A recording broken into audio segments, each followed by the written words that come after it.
Welcome to the Hodja on Architecture podcast. Teaching the Designer. Chapter 3. Drawing Before Building.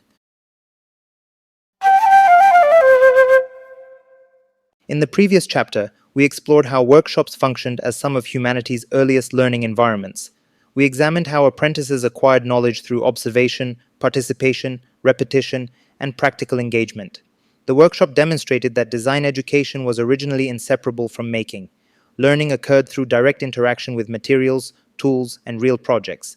Yet over time, another development began to transform both design practice and design education. Before an object, building, or environment could be constructed, it became possible to imagine, represent, and communicate it through drawing. Today, drawing is so closely associated with design that it often appears self-evident. Architects, interior designers, engineers, artists, and planners routinely communicate ideas through sketches, diagrams, plans, sections, elevations, and digital models. Students begin drawing early in their education, and many design processes continue to rely upon visual representation, even in an age of advanced digital technologies. Yet drawing was not always central to design practice. For much of human history, knowledge was transmitted primarily through demonstration and direct construction rather than through representation. This distinction is important because drawing introduced a fundamentally new relationship between thought and action. When knowledge exists only through making, design decisions often emerge during the act of construction itself. Ideas are tested directly against materials and environmental conditions. Once drawing becomes available as a tool of representation, however, it becomes possible to explore possibilities before physical construction begins. Design can be imagined in advance. The significance of this development extends far beyond communication alone. Drawing allowed ideas to be externalized. Thoughts that previously existed only in memory, conversation, or physical action could now be represented visually. This created opportunities for reflection, revision, comparison, and discussion. Designers could evaluate alternatives before committing resources to construction. In this sense, drawing transformed design from an activity focused primarily on making into an activity increasingly connected to planning. As a result, drawing gradually became more than a means of recording information. It evolved into a tool for thinking. A sketch does not merely communicate an idea that already exists fully formed in the mind. Often, the act of drawing helps generate the idea itself. Designers discover relationships, identify problems, and develop possibilities through representation. Drawing therefore functions not only as a language of design, but also as a method of inquiry. This transformation had profound implications for education. If ideas could be represented before construction, they could also be discussed before construction.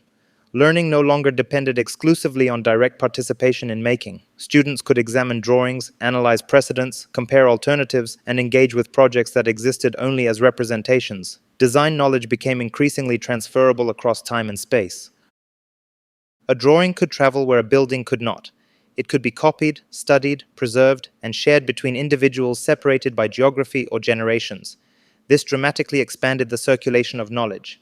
Techniques, spatial arrangements, construction methods, and design principles no longer depended entirely on face-to-face transmission. Representation allowed knowledge to move beyond the immediate environment in which it originated. At the same time, drawing introduced new forms of abstraction. A building is experienced through movement, materiality, light, sound, temperature, and occupation. Drawings simplify many of these qualities to communicate spatial information. Plans, sections, and elevations represent reality selectively. They reveal certain aspects of space while concealing others. Learning to draw, therefore, also required learning how to interpret representations. This ability became increasingly important as design professions evolved. Students needed not only to understand buildings and objects themselves, but also the conventions through which they were represented. Design education gradually expanded beyond practical skills to include visual literacy. Reading drawings became as important as producing them. Drawing also contributed to a growing distinction between designing and building. In many traditional craft environments, these activities remained closely connected. The person who imagined an object often participated directly in its construction. As drawings became more sophisticated, however, design could increasingly be separated from execution. One individual could create representations while others carried out construction. This shift would eventually contribute to the emergence of specialized professional roles. Yet drawing should not be understood simply as a technology of control. It also expanded opportunities for creativity and experimentation. Because ideas could be explored before construction, designers gained greater freedom to investigate alternatives. Sketches encouraged speculation. Diagrams enabled analysis. Representation made it possible to imagine futures that did not yet exist.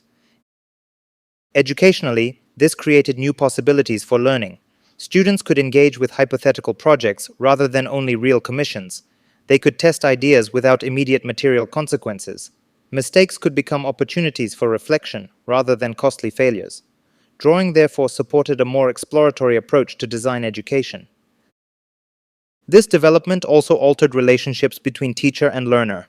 In workshop environments, learning often depended upon direct observation of expert practice. Drawings introduced new forms of dialogue. Teachers and students could discuss representations together, critique proposals, compare solutions, and analyze design decisions. The drawing became a shared object around which learning could occur. Many practices that remain central to contemporary design education emerged from this transformation. Desk critiques, studio reviews, presentations, portfolios, and project discussions all depend upon the existence of representations that can be examined collectively. The culture of design education has increasingly developed around drawings as tools for communication and reflection. Even today, despite the rise of digital modeling, virtual reality, artificial intelligence, and computational design, representation remains fundamental to how designers learn. Technologies have changed, but the underlying principle remains remarkably consistent. Designers continue to externalize ideas to think about them, communicate them, and improve them. Understanding the historical significance of drawing, therefore, changes how we understand design education itself. Drawing was not simply another skill added to existing forms of learning. It transformed the very conditions under which learning occurred. It expanded the possibilities of communication, reflection, collaboration, and imagination. Most importantly, it allowed design to exist before construction. From this perspective, drawing is one of the most influential educational technologies in human history. It bridged the gap between thought and action. It enabled ideas to travel beyond individual minds. And it created new ways of teaching future generations how to design. In the next chapter, we will examine how these developments contributed to the emergence of a new social figure, the architect. We will explore how design gradually became recognized as a specialized form of expertise and how the separation between imagining and building helped create professional identities that continue to shape design education today. Because once design could be represented before construction, the designer could begin to emerge as a distinct role within society.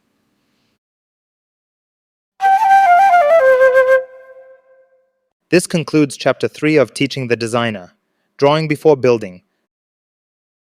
Thanks for listening. See you in the next episode.